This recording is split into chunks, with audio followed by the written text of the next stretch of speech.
Dear viewers, do you search for nostalgia? For me, it depends. Real-time strategy games were some of the first games I played, especially the campaigns. So, even though I might not be the best RTS player, I'm always down for a good single-player campaign. But what I wasn't expecting when I played the campaign of Age of Darkness was how much it reminded me of the feelings I had playing some of my first RTS campaigns, especially campaigns like that of Warcraft 3. And the fact that it scratched an itch possibly a decade or two old that I didn't even know I had is what's led me to make this review. So in this review I'm going to talk about Age of Darkness's gameplay, its story, and the game's presentation. And I'll give you my thoughts and my conclusions, and I hope it helps you make your own conclusions. Though, in all honesty, I will not be talking about the game's survival mode. Arguably, this is the game's main mode, but I bought the game for the single-player campaign, and I only play the single-player campaign. And if you're going to review something, you should only review what you have actually played. With that, let's get into the review.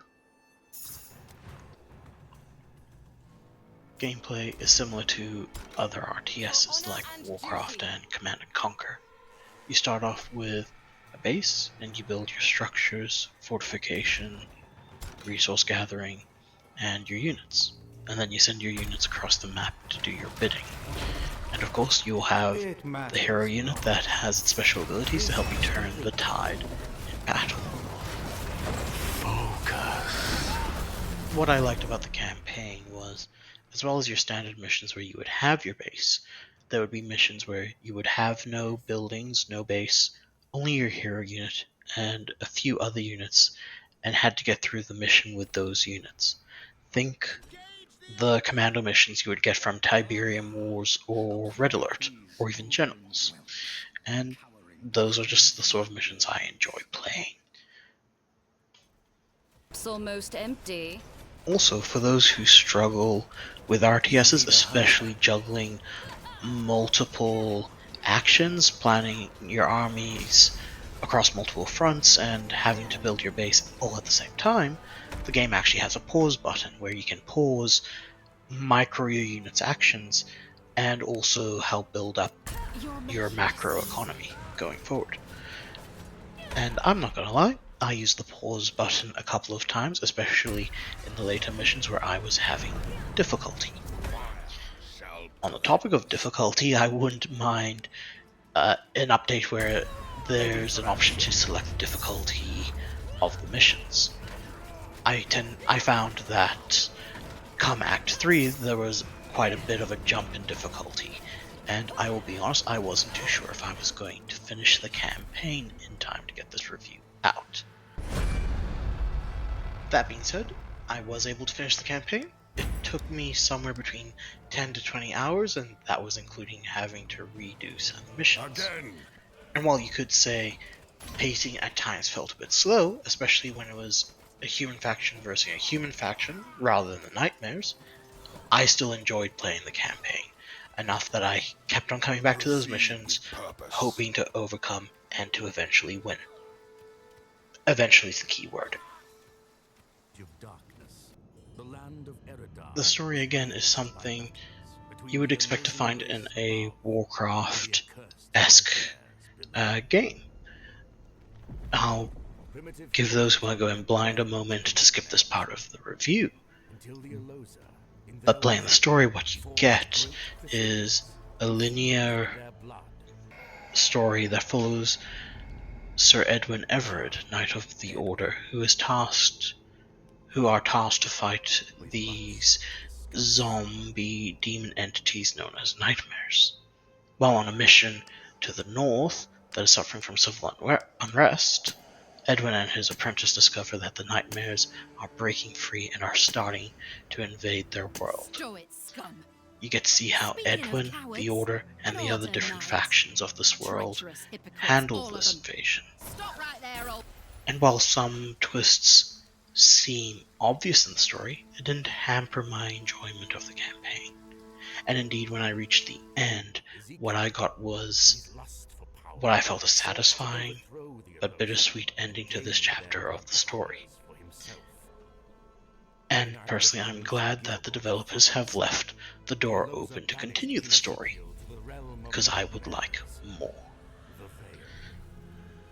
It's things in the presentation, like the gorgeous 2D animation cutscenes, and also having cutscenes made in the game engine that just drew me more and more into the world. I like that it opened up to the sprawling map that hinted to more lore, more factions, more stories that could be told. I would suggest to the developers to maybe take a page out of Battle for Middle-earth and consider adding some animations to the map, much like how Battle for Middle-earth you would have the eagles and the Nuzgles flying around, the Eye of Sauron moving. I don't know how it would make sense, but maybe a thought for the next chapter. And as far as presentation goes and the graphics go, I've been showing gameplay footage for this whole review. Personally, I think the graphics are good, but I also know I'm easily satisfied. So dear viewer, I'll leave it to you to decide if you are happy with the graphics I'm showing. We have no choice but to withdraw and lead the villagers to safety. Go, now! And before I forget, the voice acting was great. Each unit felt like it had its own character to it, and the way the voice acting breathed life into the hero characters made it such that while I enjoyed playing Everett, my favorite was.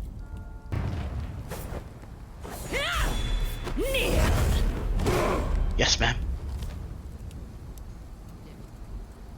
At the end of the day, I had a good time playing the campaign for Age of Darkness, and enjoyed it so much that it led me to make this review.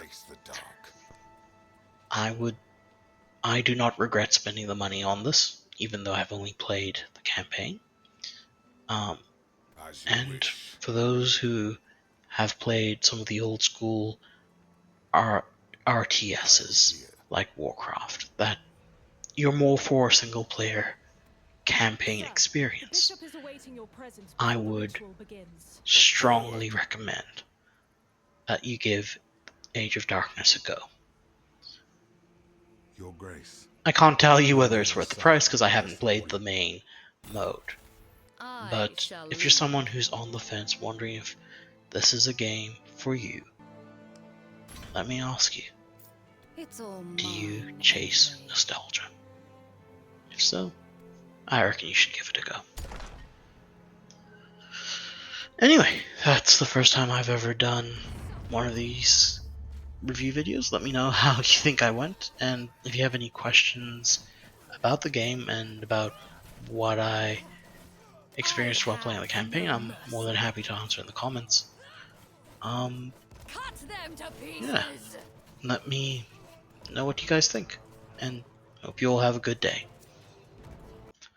Oh, before I forget, it leaves early access 15th of January, and will have other features like co-op multiplayer in the game. Check it out on Steam, and truly hope you have a good day. And I'm signing off now. Bye.